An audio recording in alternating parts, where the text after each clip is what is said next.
નમસ્કાર મિત્રો, સ્વાગત છે તમારું અમારી YouTube ચેનલમાં। તો મિત્રો, તમે પણ જો હેડ ટીચર એટલે કે મુખ્ય શિક્ષક બનવા માંગતા હોય તો તમારે સૌથી પહેલા તો HTAT ની પરીક્ષા છે તે આપવી પડતી હોય છે। તો રાજ્ય પરીક્ષા બોર્ડ દ્વારા HTAT ની પરીક્ષાનું આયોજન કરવામાં આવ્યું છે। તો HTAT ની પરીક્ષા આપવા માંગતા ઉમેદવાર પાસેથી ઓનલાઈન અરજીઓ મંગાવવામાં આવેલી છે અને તેનું જાહેરનામું છે તે રાજ્ય પરીક્ષા બોર્ડ દ્વારા બહાર પાડવામાં આવેલું છે। તો આપણે જાહેરનામા વિશે તમામ માહિતી આજના વિડીયોમાં મેળવી લેશું, પરંતુ તે પહેલા વિડીયો ગમે તો લાઈક અને શેર કરી દેજો। ચેનલમાં નવા હોય તો ચેનલને સબસ્ક્રાઇબ કરી દેજો। તો ચાલો મિત્રો, વિડીયોની શરૂઆત કરીએ।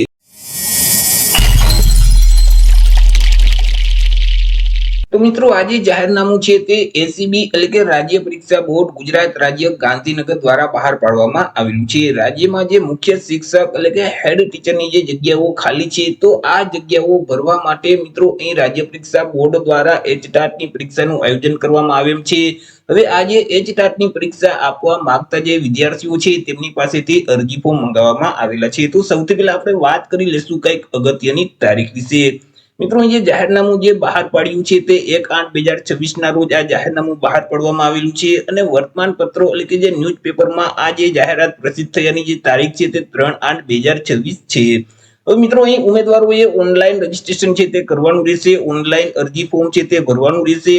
ઓનલાઈન અરજી ફોર્મ 11/8/2026 થી શરૂ કરવામાં આવશે। 11/8/2026 થી લઈ અને 25/8/2026 સુધીમાં વિદ્યાર્થીઓએ ઓનલાઈન રજીસ્ટ્રેશન કરી દેવાનું રહેશે એટલે કે ઓનલાઈન અરજી ફોર્મ ભરી દેવાનું રહેશે। જો તમે ઘર બેઠા જ આ જે ટાટ ની પરીક્ષા છે તેમાં તમે અરજી ફોર્મ ભરવા માંગતા હોય તો અમારા જે WhatsApp નંબર છે 6352228352, આ નંબર પર તમે WhatsApp પર મેસેજ કરશો કે અમારે HTAT માં અરજી ફોર્મ ભરવું છે, તો તમને નજીવી ફી સાથે ઘર બેઠા જ ઓનલાઈન અરજી કરી દેવામાં આવશે।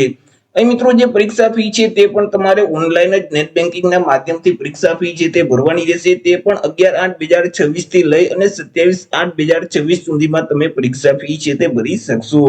અહીં મિત્રો, રાજ્ય પરીક્ષા બોર્ડ દ્વારા જે પરીક્ષા ક્યારે લેવામાં આવશે તો કે અંદાજે 4/10/2026 ના રોજ આ HTAT ની પરીક્ષા છે તે રાજ્ય પરીક્ષા બોર્ડ દ્વારા લેવામાં આવશે। વાત કરી લઈએ મિત્રો એજ્યુકેશન ક્વોલિફિકેશન એટલે કે શૈક્ષણિક લાયકાત વિશે, કે અરજી ફોર્મ ભરવા માટે ઉમેદવારની શૈક્ષણિક લાયકાત કેટલી હોવી જોઈએ એટલે કે આ જે પરીક્ષા છે HTAT ની, તો HTAT ની પરીક્ષા આપવા માટે ઉમેદવારની લાયકાત કેટલી હોવી જોઈએ તો કે ઉમેદવારોએ કોઈ પણ સરકાર માન્ય યુનિવર્સિટીમાંથી આર્ટ્સ, સાયન્સ અથવા તો કોમર્સ એટલે કે BA અથવા તો BSc અથવા તો BCom માં બેચલર ડિગ્રી છે તે પાસ કરેલ હોવી જોઈએ। સાથે સાથે ઉમેદવારોએ 2 વર્ષનો સર્ટિફિકેટ પ્રાઇમરી ટીચરનો કોર્સ છે તે પાસ કરેલ હોવો જોઈએ એટલે કે 2 વર્ષનો PTC નો કોર્સ છે તે પાસ કરેલ હોવો જોઈએ, અથવા તો સ્પેશિયલ એજ્યુકેશનમાં 1 વર્ષની ડિગ્રી છે તે પાસ કરેલ હોવી જોઈએ, અથવા તો અહીં મિત્રો ડિગ્રી ઇન એજ્યુકેશન એટલે કે BEd ની ડિગ્રી છે તે ઉમેદવારોએ પાસ કરેલું જોઈએ। બેચલરમાં એજ્યુકેશનની ડિગ્રી છે તે પાસ કરેલ હોવી જોઈએ। જે ઉમેદવારોએ BA, BSc અથવા તો BCom પાસ કરી અને 2 વર્ષનો PTC નો કોર્સ પાસ કરેલ છે, અથવા તો 1 વર્ષની સ્પેશિયલ એજ્યુકેશનની ડિગ્રી પાસ કરેલ છે, અથવા તો અહીં 1 વર્ષનો જે BEd નો કોર્સ છે તે પાસ કરેલ છે, તો તે ઉમેદવાર આ ભરતીમાં અરજી કરી શકશે એટલે કે તે ઉમેદવાર HTAT ની પરીક્ષા છે તે આપી શકશે। અથવા તો ઉમેદવારોએ જો કોઈ પણ સરકાર માન્ય બોર્ડમાંથી ધોરણ 12 બોર્ડની પરીક્ષા પાસ કરી હોય તો તે ઉમેદવારોએ 4 વર્ષનો બેચલર ઇન એલિમેન્ટરી એજ્યુકેશનનો કોર્સ છે તે પાસ કરેલ હશે તો પણ આ ભરતીમાં અરજી કરી શકશે, તો પણ તે HTAT ની પરીક્ષા આપી શકશે।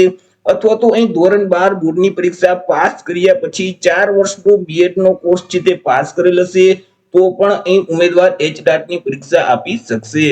સાથે સાથે ઉમેદવાર પાસે બેઝિક કોમ્પ્યુટરનું નોલેજ હોવું જોઈએ। ઉમેદવાર છે તે ગુજરાતી ભાષા અથવા તો હિન્દી ભાષા અથવા તો બંને ભાષાના જાણકાર હોવા જોઈએ। વાત કરી લઈએ મિત્રો પરીક્ષા પદ્ધતિ વિશે, કે પરીક્ષાનું માળખું છે તે કેવું રહેશે તો કે તમને જે ક્વેશ્ચન પેપર આપવામાં આવશે તેમાં હેતુલક્ષી પ્રકારના પ્રશ્ન પૂછવામાં આવશે એટલે કે તેમાં MCQ પ્રકારના પ્રશ્ન છે તે પૂછવામાં આવશે। કુલ 150 MCQ પ્રકારના પ્રશ્ન પૂછવામાં આવશે। એક પ્રશ્નનો 1 માર્ક એટલે 150 માર્કનું પેપર રહેશે। હવે તમને જે ક્વેશ્ચન પેપર આપવામાં આવશે તેમાં અલગ અલગ 2 વિભાગ હશે, વિભાગ A અને વિભાગ B। બંને વિભાગ ફરજિયાત આપવાના રહેશે અને તમામ પ્રશ્ન ફરજિયાત તમારે આપવાના રહેશે। વિભાગ A છે તેમાં કુલ 50 MCQ પ્રકારના પ્રશ્ન પૂછવામાં આવશે। એક પ્રશ્નનો 1 માર્ક એટલે 50 માર્કનો વિભાગ A રહેશે કે જેમાં GK સંબંધિત પ્રશ્ન પૂછવામાં આવશે, જેમ કે ભૂગોળ છે, ઇતિહાસ છે, ત્યાર પછી સાંસ્કૃતિક વારસો છે, સામાન્ય વિજ્ઞાન છે, ત્યાર પછી મિત્રો ભારતનું બંધારણ છે, વર્તમાન પ્રવાહ છે, કરંટ અફેર છે. તો આવા જે જીકે સંબંધિત જે પ્રશ્ન છે તે વિભાગ એમાં પૂછવામાં આવશે, 50 પ્રશ્ન પૂછવામાં આવશે. જ્યારે વિભાગ બી છે તેમાં કુલ 100 એમસીક્યુ પ્રકારના પ્રશ્ન પૂછવામાં આવશે, એક પ્રશ્નનો 1 માર્ક. એટલે વિભાગ બી છે તે પણ 100 માર્કનો રહેશે. તેમાં મિત્રો અલગ અલગ જે 18 પ્રકારના જે શૈક્ષણિક સંબંધિત જે કાયદાઓ છે તેમાંથી તમને પ્રશ્ન છે તે પૂછવામાં આવશે. આવી રીતે કુલ 150 માર્કનું પેપર રહેશે અને પેપર લખવા માટે તમને 135 મિનિટનો સળંગ સમયગાળો છે તે આપવામાં આવશે. અહીં તમામ પ્રશ્નના જવાબ તમારે ફરજિયાત આપવાના રહેશે. હવે મિત્રો અહીં જે માધ્યમ છે તે ગુજરાતી રહેશે. તમામ પ્રશ્ન તમને ગુજરાતી ભાષામાં જ પૂછવામાં આવશે. વાત કરીએ મિત્રો પાસ થવા માટે તમારે કેટલા માર્ક મેળવવાના રહેશે, તો કે અહીં મિત્રો જે એસસી એટલે કે અનુસૂચિત જાતિના જે ઉમેદવાર છે, એસટી એટલે કે અનુસૂચિત જનજાતિના જે ઉમેદવાર છે, તો તે ઉમેદવારોએ પાસ થવા માટે વિભાગ એ અને વિભાગ બી બંનેમાં મળી ઓછામાં ઓછા 35% ફરજિયાત મેળવવાના રહેશે. એટલે કે 52.5 માર્ક ફરજિયાત તમારે મેળવવાના રહેશે. તે સિવાય સામાન્ય વર્ગના જે ઉમેદવાર છે, ઈડબ્લ્યુએસ વર્ગના જે ઉમેદવાર છે, ઓબીસી વર્ગના જે ઉમેદવાર છે, તો આ ઉમેદવારોએ વિભાગ એ અને વિભાગ બી બંને મળી અને ઓછામાં ઓછા 40% ફરજિયાત મેળવવાના રહેશે. એટલે કે 60 માર્ક છે તે ફરજિયાત તમારે લેવાના રહેશે. વાત કરી લઈએ પરીક્ષા માટે તમારે કેટલી ફી ભરવાની રહેશે, તો અહીં તમામ ઉમેદવારોએ ફી છે તે ભરવાની છે, કે જેમાં એસસી અને એસટી કેટેગરીના જે ઉમેદવાર છે તો તેઓએ પરીક્ષા માટે 250 રૂપિયા ફી ભરવાની રહેશે. તે સિવાય બાકી જે તમામ વર્ગના ઉમેદવાર છે, ઓબીસી, ત્યાર પછી ઈડબ્લ્યુએસ અને સામાન્ય વર્ગના જે ઉમેદવાર છે, તો તેઓએ પરીક્ષા ફી તરીકે રૂપિયા 350 ભરવાના રહેશે.